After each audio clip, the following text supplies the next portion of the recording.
la majorité, résignée à orienter le projet de loi sur l'immigration vers la droite, essayait jeudi de sauvegarder certaines mesures face aux dirigeants LR qui étaient en position de force et qui ont été reçus une nouvelle fois par Elisabeth Borne.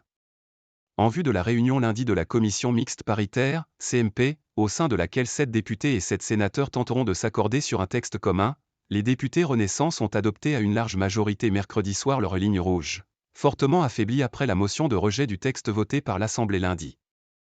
Comme le texte du Sénat, très à droite, sera la base des négociations, la majorité partira incontestablement avec un handicap, a admis le président de la commission des lois de l'Assemblée Sacha Houlié, qui présidera la CMP et porte la voix de l'aile gauche de la Macronie. Déclaré persona non grata par les dirigeants LR qui ne veulent plus discuter qu'avec Elisabeth Borne, le ministre de l'Intérieur Gérald Darmanin a jugé évident qu'on doit se rapprocher du texte du Sénat. Le seul adopté par les représentants du peuple français, a insisté un autre ex-LR, son homologue à l'économie Bruno Le Maire. Sur la mesure la plus médiatisée du projet de loi, la régularisation de travailleurs sans papier dans les métiers en tension, la majorité se résigne à discuter de la version du Sénat, qui prône une approche au cas par cas à la discrétion des préfets. Mais elle cherchera au moins à ce que la régularisation soit possible pour un étranger sans passer obligatoirement par l'employeur, a précisé Sylvain Maillard. En ordre groupé. Reste à savoir si Éric Ciotti, Bruno Retailleau ou Olivier Marleix accepteront de faire des concessions à leur mantra, tout le texte du Sénat, rien que le Sénat.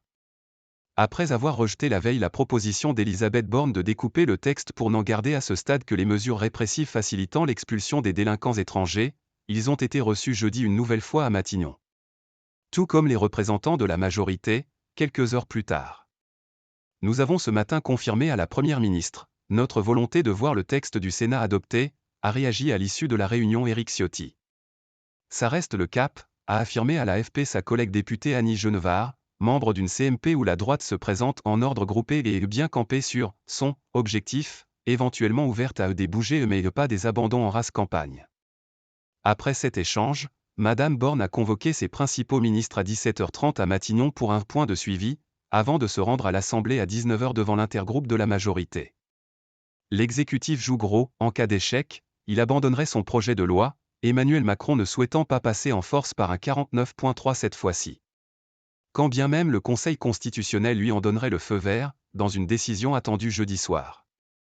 En attendant, sa première ministre en a de nouveau fait usage, sur le budget 2024, pour la 21e fois depuis son arrivée à Matignon. A l'inverse, en cas d'accord sur un texte, le vote des deux chambres du Parlement aurait lieu dès mardi.